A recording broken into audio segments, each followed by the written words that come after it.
Allô tout le monde, vous êtes de retour sur la chaîne Le Petit Mouton Noir et Cléo.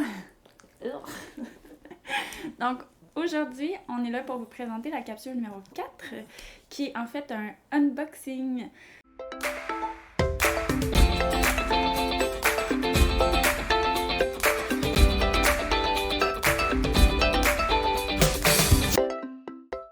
Donc, j'ai ici en ce moment, c'est la Amélie du futur passé. Donc, futur à ce que j'ai filmé pour la suite du vidéo, mais passé pour vous autres. Donc, je voulais juste présenter un petit peu c'était quoi la boîte découverte de Madeleine. Parce que, en fait, je voulais l'inclure dans mes achats de mon dernier épisode, l'épisode 16 de mon vodcast. Parce que, oui, je pense que je vais garder le mot vodcast. Puis, parce que dans le fond, je me suis rendu compte que c'était un peu long pour garder ça dans un épisode complet. Puis que deux, je me suis rendu compte que la boîte que j'avais, c'était pas la seule boîte que Madeleine offrait, donc Maude de Madeleine. Fait que je voulais juste faire une petite introduction là, pour ça. Je me suis rendu compte que Madeleine, elle avait 4 boîtes découvertes différentes. Donc, je vais vous les mettre à l'écran en ce moment. Donc, moi, ce que j'ai pris comme boîte, c'était la boîte numéro 1, qui était les fibres canadiennes. Donc, je vais vous laisser là à la suite de moi-même qui vous présente les petits paquets un à un. Par contre, si vous avez acheté cette boîte-là et que vous voulez garder la surprise, n'écoutez pas le reste de la vidéo. Si vous n'êtes pas certaine de vous en procurer une parce que vous ne savez pas exactement si vous allez aimer ça ou pas, ça peut vous en donner une idée. Ou si vous voulez vous en procurer une qui n'est pas la même que moi, ben en même temps, ça peut vous dire « Ah, ben finalement, celle-là, je pourrais m'en procurer aussi. » ou « Ah, j'ai bien fait de prendre celle-là. » Peu importe. Avec qui?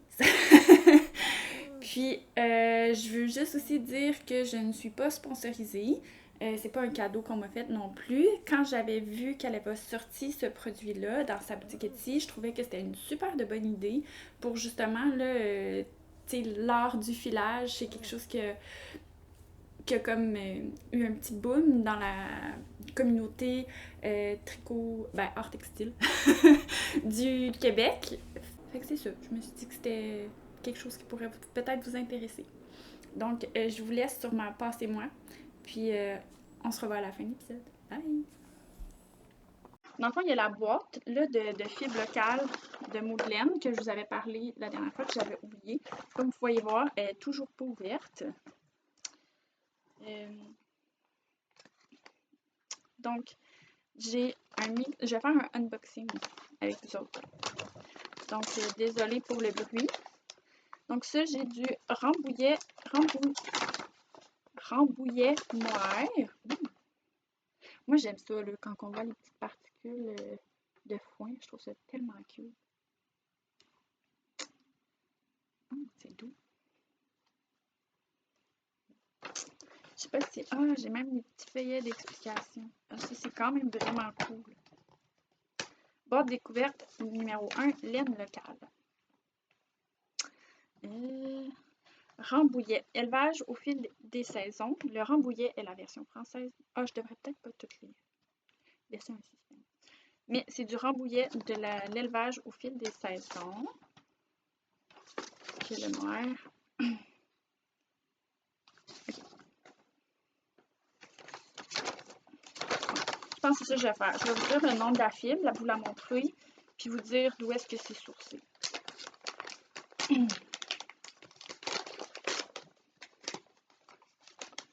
Là, ça, c'est du Icelandic. Ça vient de la ferme Biscornu. Oh!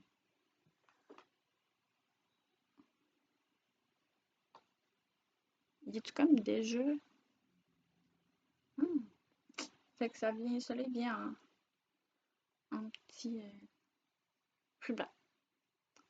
C'est particulier. J'ai acheté un livre. J'écoute un podcast. sur le filage, là. C'est une Canadienne dans le coin de Vancouver. Puis elle fait des podcasts quand même assez longs, comme des lives la fin de semaine.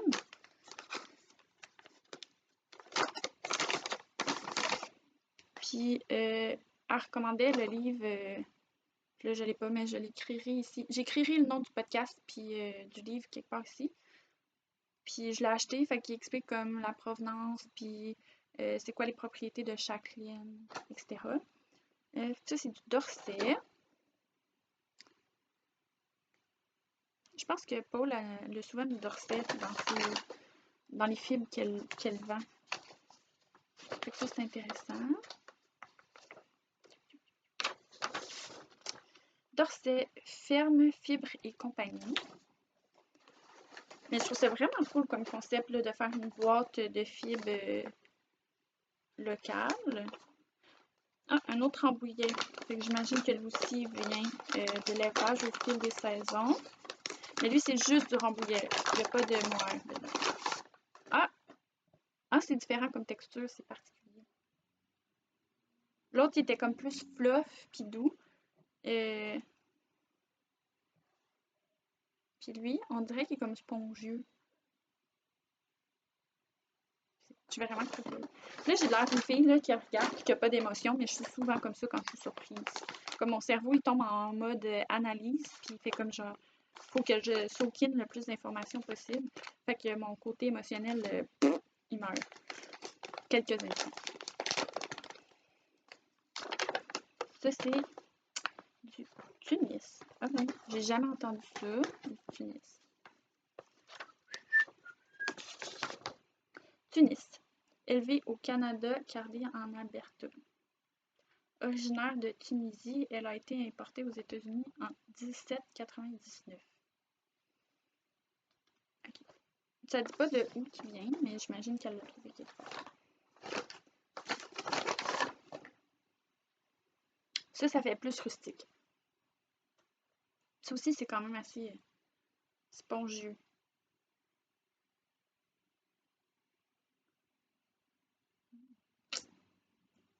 On voit pas grand-chose, hein? Tout est comme blanc, puis à cause du soleil. Puis finalement, le dernier, c'est le Finnois.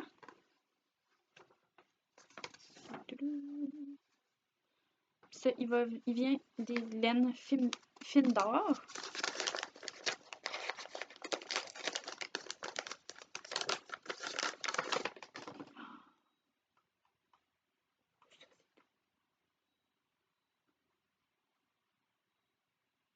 Ça, c'est vraiment nice.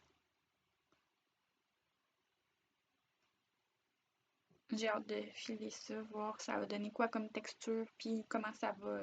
Mais tu sais, on voit les fibres là, sont quand même bien alignées. Ils ont l'air quand même assez longues aussi. Tu sais, je tire là, puis je le sens où mon petit doigt là, qui bouge. Fait que ça doit être quand même assez long comme fil.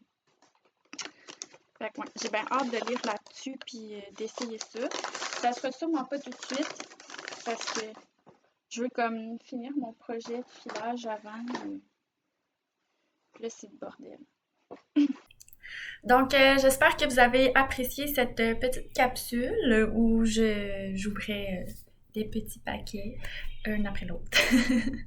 Puis, j'ai pas donné énormément de détails sur la texture, le type de préparation de la fibre. Il y en avait beaucoup des différentes, je vous avouerais. Là. Il y en a que c'était vraiment probablement de la laine cardée, d'autres que c'était de la laine peignée. Donc la laine peignée, c'est des laines qui sont généralement bien alignées, tandis que cardées, ils ont tendance à plus s'entremêler. Puis, dans le fond, quand elle est cardée, plus entremêlée, c'est des bonnes fibres pour faire ce qu'on appelle du woolen spun ou du long draw aussi. C'est quand même une technique très utilisée, je pense, pour ce type de laine. Puis les laines peignées, c'est plus pour faire du worsted spun, donc où ce qu'on aligne vraiment bien les fibres ensemble, que ça donne un peu plus de lustre par rapport à la woolen, puis aussi c'est généralement plus doux aussi. La woolen, elle a tendance à être plus bouncy. Comme je vous ai déjà dit, je suis pas une experte en filage. C'est juste qu'est-ce que j'ai lu, qu'est-ce que j'ai entendu dire de ça. Donc, je pense que je vais vous donner plus de détails sur chacune des fibres au fur et à mesure que je vais les filer, parce que c'est un peu dur de... Je suis pas très bonne pour décrire des trucs. Fait que... fait que c'est ça. Donc, si vous avez apprécié cette petite capsule, n'hésitez pas à mettre un petit pouce en l'air, laisser un commentaire, vous abonner à ma chaîne. Sinon, il y a toujours moyen de mettre un petit pouce en bas. Au moins, ça me dit que c'est pas apprécié. Fait que je vais peut-être comme changer les trucs. Mais comme je vous ai déjà expliqué, les capsules, c'est une façon pour moi de discuter d'autres choses que vraiment le podcast régulier, un peu plus de forme stricte. Et puis ça évite aussi d'avoir des grands bouts un peu bizarres là, à travers mes épisodes. Fait que je les sépare dans les petites capsules. Donc là-dessus, on se revoit une prochaine fois. Je compte bien faire une 5e capsule bientôt, mais peut-être que mon épisode régulier 17 va passer avant. Who knows? Donc, je vais vous souhaiter une bonne fin de journée. Puis à la prochaine. Bye!